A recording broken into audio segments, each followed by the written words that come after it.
Mais pour cette fois, est-ce que vous sentez une réelle volonté de comme vous avez utilisé le mot, d'en arriver à une issue heureuse dans les rapports entre la presse et le pouvoir aujourd'hui? Vous savez, personne n'a intérêt au conflit entre un régime et la presse privée. Ah oui, mais si vous en êtes arrivé à faire une journée sans presse, ça peut sous-entendre. Exactement. Voilà, c'est parce que nous n'avons pas accepté qu'on tente de museler le secteur de la presse. Vous savez, au Sénégal, nous avons ce que j'appelle la malédiction de l'alternance. La liberté de la presse et la liberté d'expression sont consacrées par la Constitution du Sénégal, mais à chaque fois qu'il y a une alternance politique, le nouveau régime se retourne contre la presse. C'était le cas d'entrée de jeu. D'entrée de jeu. Ah non, avec le président Abdoulaye Wade et avec le président Macky Sall, ça n'a pas été d'entrée de jeu. Hein, mais au cours de leur mandat, ils ont violé la liberté de la presse. Okay? Ils ont arrêté des journalistes, ils ont emprisonné des journalistes, ils ont mis la pression fiscale sur les entreprises de presse. Okay? Donc, lors de la première alternance, lors de la deuxième alternance, la troisième alternance politique sous Diomaye Faye. Non, moi je ne parle pas de Sonko, je parle de celui qui a porté le changement. Okay? C'était Abdoulaye Wade lors de la première alternance, deuxième alternance Macky Sall et troisième alternance Diomaye. Okay? Chaque fois, on a eu les mêmes problèmes. Non, mais en fait, si je dis Diomaye Sonko, c'est parce que c'est la tendance aussi. On ne cite jamais l'un sans l'autre. Eux, ils ont parlé de tandem. Mais moi, je n'ai qu'un président de la République. Il s'appelle Bassirou Diomaye Diakhar Faye. Okay? Un chef du gouvernement, il est nommé par le président de la République. Ce n'est pas une institution comme le président de la République, le président de l'Assemblée nationale, qui sont élus au suffrage universel. Le Premier ministre est nommé par le président de la République. Donc, il y a eu chaque fois des violations de la liberté de la presse. Ça fait 15 mois, personne ne peut me citer une action positive qui vienne du ministre de la Communication en directeur du secteur des médias. Non, ne prenez pas quand même le ministre de la Communication comme un éléphant dans un magasin de porcelaine. C'est exactement ça. Il est venu, il a tout massacré. C'est effectivement l'expression moi-même que j'utilise, c'est un éléphant dans un magasin de porcelaine. Vous savez, la presse est un secteur très sensible. La presse, qu'on le veuille ou pas, qui a contribué à nos alternances politiques. La presse qui a consacré la pluralité politique au Sénégal, la pluralité interreligieuse, la pluralité interethnique. Okay? Cette presse-là, quelles que soient ses insuffisances, qu'il faut corriger, cette presse-là, quand même, a droit de citer. Aujourd'hui, ce que la presse sénégalaise a fait, la presse ivoirienne n'a pas pu le faire pour la Côte d'Ivoire, qui est quasiment en instabilité politique permanente. La presse guinéenne n'a pas pu le faire pour la stabilité politique et sociale en Guinée, en Gambie, au Cameroun, etc. Donc notre presse, malgré tout, il faut la préserver, l'encadrer davantage, oui, nous sommes d'accord, mais il ne faut pas la museler. Oui, mais comme la tendance est plus réseaux sociaux maintenant, est-ce qu'il n'y a pas une volonté aussi de peut-être rééchelonner les choses? Oui, justement. C'est-à-dire que le nouveau régime, une de ses faiblesses, c'est de considérer que ce sont les réseaux sociaux qui les ont amenés au pouvoir et que la presse dite traditionnelle n'avait plus l'impact qu'elle avait avant. C'est totalement faux. Ils se rendent compte d'ailleurs aujourd'hui que la presse, disons, traditionnelle, et d'ailleurs même, il n'y a pas de dichotomie à faire entre la presse dite donc traditionnelle et les nouveaux médias. Non seulement les réseaux sociaux, mais également Internet, les sites d'information Internet, les web TV, les web radios, il n'y a pas de dichotomie à faire. C'est un ensemble. Hein. Sauf qu'aujourd'hui, avant, le monopole de l'information, c'était quasiment les seuls médias traditionnels. Aujourd'hui, le citoyen, comme d'ailleurs le consacre la Constitution du Sénégal, a voix au chapitre.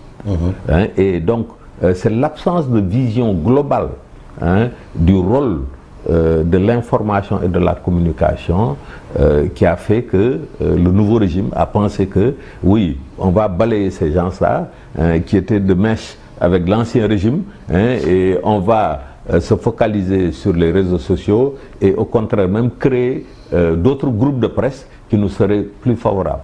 Hein. En fait, c'était ça la vision du nouveau régime, et c'est l'absence de vision stratégique sur le rôle que les médias peuvent jouer dans une société plurielle.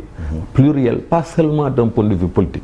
C'est important parce que c'est souvent la politique qui l'emporte. Mais c'est pluriel d'un point de vue économique, d'un point de vue religieux, d'un point de vue culturel, d'un point de vue ethnique. Hein, dans cette pluralité-là, c'est ça que l'on doit favoriser dans le cadre d'une stratégie nationale d'information et de communication pour que la presse puisse jouer son rôle, pas seulement du point de vue des libertés publiques, hein, mais également des libertés économiques, sociales, culturelles et autres. Mais oui, mais est-ce qu'il n'y a pas aussi quelque part à votre niveau de prendre l'ombre pour la proie?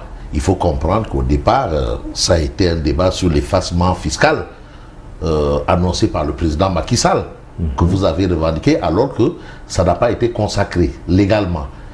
Oui. Est-ce que aussi accuser les tenants actuels du pouvoir de ne pas simplifier ou favoriser les choses, ce ne serait pas un peu un procès en sorcellerie?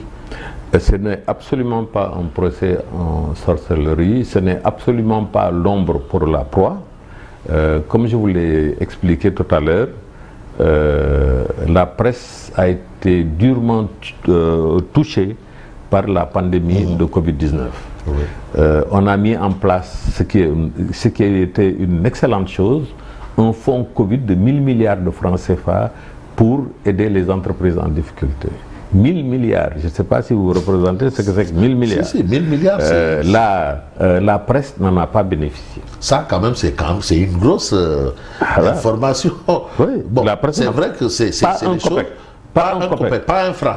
Pas un franc. Dans les 1000 milliards. Alors qu'on peut le dire que c'est la presse qui a principalement porté la campagne de lutte contre le Covid-19. On était tous scotchés à nos radios, nos télévisions, les sites internet pour avoir de l'information. Parce que tout le monde était dans la panique totale. Okay?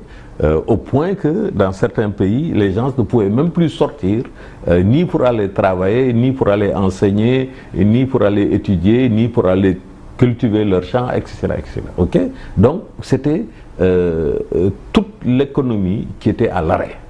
Okay? Nous, par contre, on travaillait. On travaille même des fois à distance, hein, avec les nouvelles technologies pour faire passer un message. Nous, on nous a oubliés. Okay? Et on nous a oubliés carrément. Oui. Si 1000 milliards, on ne donne pas un copec. Hein, c'est une injustice, vous pensez?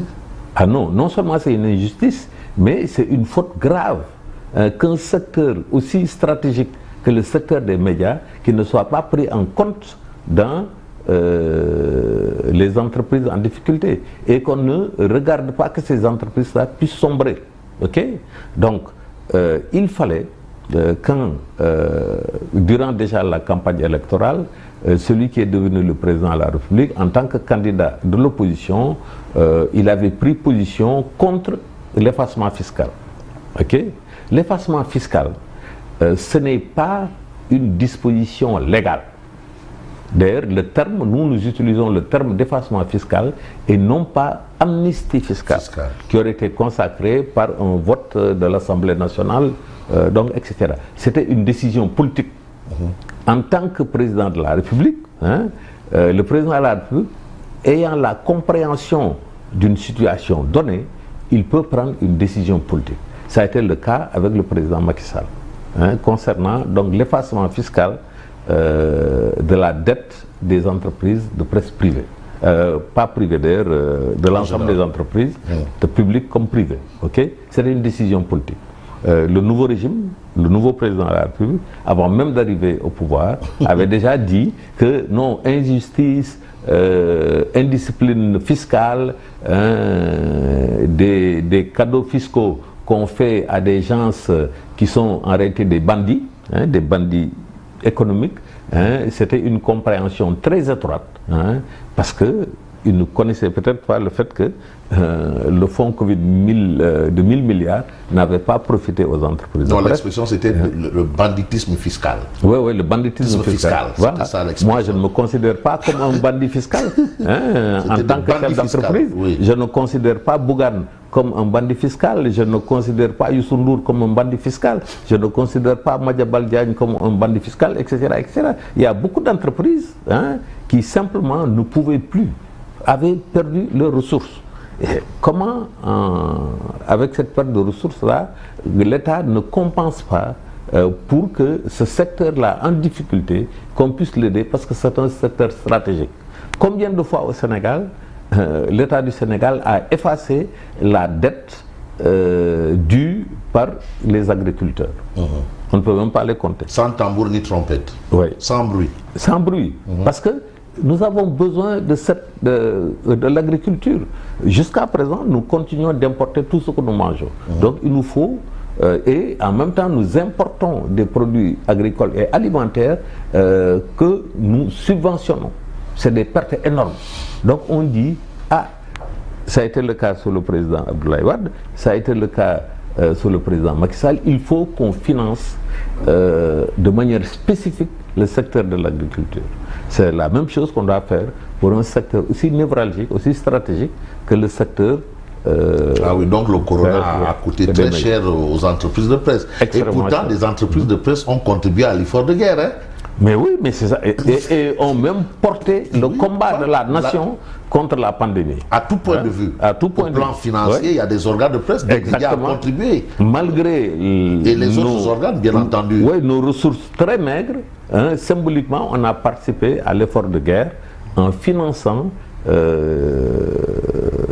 la lutte contre la pandémie. Mais surtout, notre rôle, là où il est vraiment incomparable, il n'y a aucun autre secteur qui a contribué de cette manière, c'est que nous, de manière quotidienne, nous avons vulgarisé l'information contre la pandémie. Si le professeur Seydi, par exemple, est devenu une star, non seulement nationale et internationale, il le doit incontestablement à ses compétences, mais c'est nous qui lui avons donné de la visibilité. Il n'y a pas un Sénégalais qui ne connaisse pas aujourd'hui le plus grand spécialiste en matière de lutte contre le Covid. Oui, absolument. Alors aujourd'hui, est-ce que vous aviez essayé de comprendre pourquoi les nouveaux arrivants aux affaires se sont d'entrée de jeu attaqués à la presse? Parce que pour eux, pour le nouveau régime, ils ont mis toute la presse dans un même sac. Que cette presse-là était contre eux. Que cette presse-là se serait tue quand ils faisaient l'objet de répression de la part de l'ancien régime. Donc, pour eux, avec l'ambiguïté des fois des propriétaires de certaines entreprises de presse, ils ont dit que toutes ces structures-là sont des structures politiques et pour l'essentiel sont contre nous. Donc il fallait les combattre. C'est cette vision-là que j'appelle de politicienne des médias qu'on doit bannir.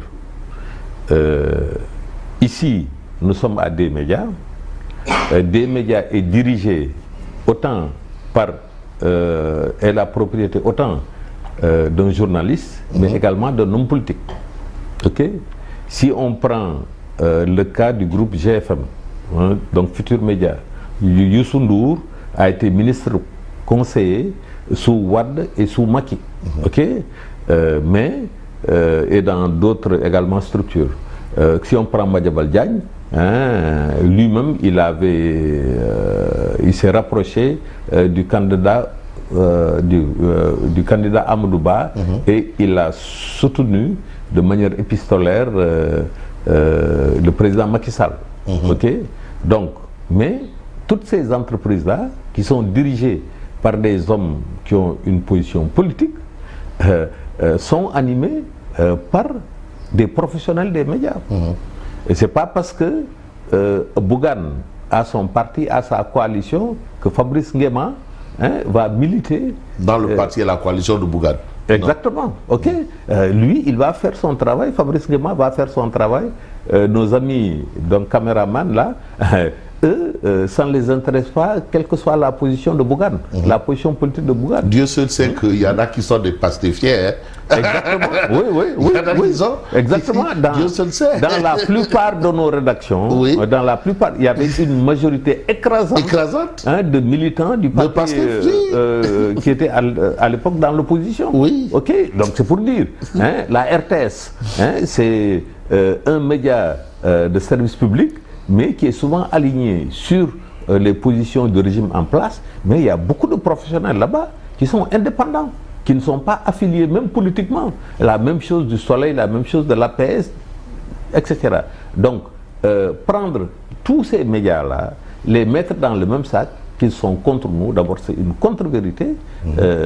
Moi qui parle, je n'ai jamais été ni pour ni contre le régime d'Abdoulaye Wade, ni pour ni contre le régime de Macky Sall, ni pour ni contre le régime de Diomaye.